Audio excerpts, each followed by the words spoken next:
This is Lisa from Mobile Tech Review, and this is the BlackBerry Torch 9810 on AT&T. You might think of it as the Torch 2 because this is the replacement for the original Torch on AT&T. And in some ways, this is the phone that the original Torch should have been in terms of hardware specs. For example, this has a 1.2 gigahertz single-core CPU, 768 megs of RAM, 8 gigs of internal storage, and a 5 megapixel camera, and a 3.2-inch VGA touchscreen. Nice specs, even by today's standards. That certainly keeps up with other smartphones. The resolution might be a bit lower, but then again, the display size is pretty small. So if you start increasing the resolution, bringing it up to something 800 by 480, you'd be needing a magnifying glass to look at this display. The dot pitch is already very high on this, making things razor sharp and clear, and so it's fine with us.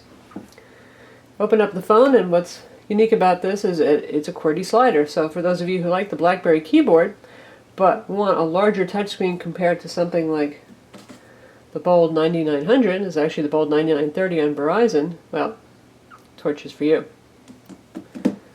Keyboard is still a little small compared to certainly the Bold 9900, which has the largest keyboard ever, and I don't find it super comfy to type on compared to the 9900, but that's to be expected. Compared to other QWERTY phones on the market that are in a QWERTY bar configuration, those are becoming rarer in general, but still, I do find this to be better. And the sculpting of the keys really does help you keep on target on the keyboard. The slider is stronger, beefier feeling than the original Torch on AT&T. Nice solid slider action. And you have the touch buttons here. These are actual mechanical buttons that do click, even though they don't look like discrete buttons, for call, send, and end, back, menu key. And you've got your optical D-pad here. It works quite well. In fact, you can use this without actually using the touchscreen if you like. Side here we have our kind of rugged volume buttons, 3.5mm headphone jack over here, the convenience key. Up top we have the ringer silencer and the lock buttons. And on this side the micro USB port. Back has an interesting texture. I'm not sure I'd call that gorgeous exactly, but it's easy to grip. And you got your 5 megapixel camera and LED flash on the back. To open it, you push and slide down, comes out, and there's your SIM card slot. Here is your microSD card slot. None is included, but again, it does have ample internal storage. And we have a 1270 milliamp battery here. So this is running the new BlackBerry OS 7. This is an interim release before RIM switches over to the new QNX operating system. That's a very modern, lovely operating system that's already on the BlackBerry Playbook, but won't be coming to phones until 2012. It really doesn't look that much different from OS 6. As we noted in our BlackBerry Bold 9930 review, most of the changes are under the hood or to support touchscreens in a variety of form factors, because all three of RIM's phones that came out in the fall are touchscreen phones, even if they have QWERTY keyboards. You can see here you have the familiar launcher that has your applications, and you can bring it down small, you can bring it up, looking at all apps, you can assign favorites and put them in there, media applications, whatever you've downloaded, whatever you've frequently accessed. You can tap here to get to your social feeds, which includes RSS feeds, any social networking stuff you've set up, and email messages as well. Standard for BlackBerry. Now on steroids for OS 7. It's called Social Feeds 2.0. We'll take a quick look at that. So here I'm looking at the social pane, and I've got Twitter showing. You can have Facebook, you can have Windows Messenger, Google Talk, several things, RSS feed reader, podcasts you can subscribe to here, and you can add stuff to your favorites as well. So it's a handy way of keeping up with everybody socially and also your news feeds. Also new with OS 7 is the new version of BlackBerry Messenger 6, which features threaded messaging with your PIN contacts and more integration with a variety of third-party applications. For example, there's going to be Wikitude application that lets you network using BBM. Basically, it's bringing BBM in as another sharing option in a lot of applications where you could share with Facebook, share with Twitter, share via text message or email. You can now share with BBM and some third-party applications as well. We've got the usual app world on here, which isn't looking much different from the previous version that we saw on the Torch. You can scroll through and check out featured applications. You can search for something. You can view by category. It's pretty dull. Unfortunately, the application story has really not blossomed yet in the BlackBerry ecosystem. So you can look through applications that are available in a given category, monthly mortgage payment, things like that. Not a lot of super hot titles. They do tend to be a bit more expensive than they are in iOS and the Android market as well. And we've got the improved web browser. This is nothing like the OS 6 or previous web browser. We'll check it out now. Visit our own site. We're loading this over at AT&T's HSPA Plus network. And if we close the slider, we can use this with the accelerometer. Even at 3.2 inches, text is a little small to see. You can tap into zoom. You can also pinch zoom.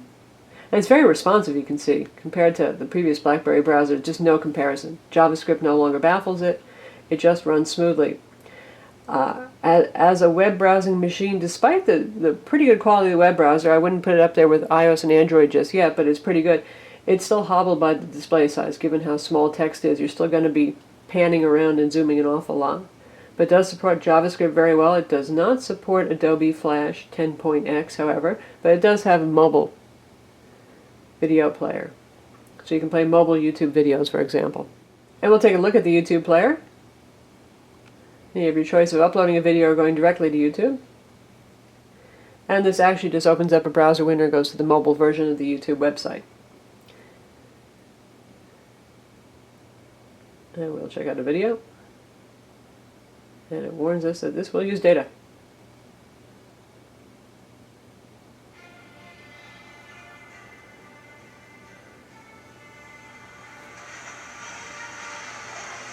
Speaker is not as loud and clear as on the Bold 9900, but it's not bad either.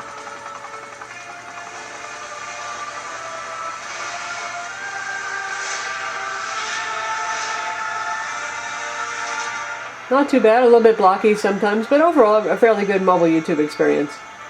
In terms of other multimedia, the multimedia experience is pretty good on here. Not unlike the Torch, we've got a music player.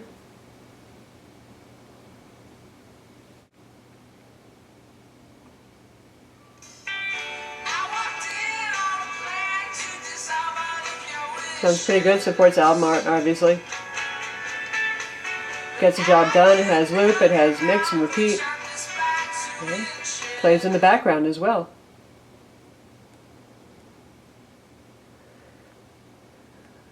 Also a capable video player. Thanks for the accelerometer.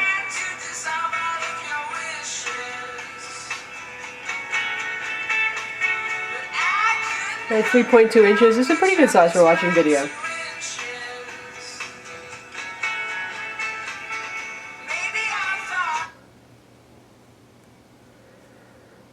And we've also got Slacker Radio on board. It plays podcasts. You can use AT&T Music if you like. And there's AT&T Live TV, which is Mobi TV, which we would show you, but it's not quite ready yet. When the phone's released, that will be available. And we have the usual photo viewer, also fine and capable.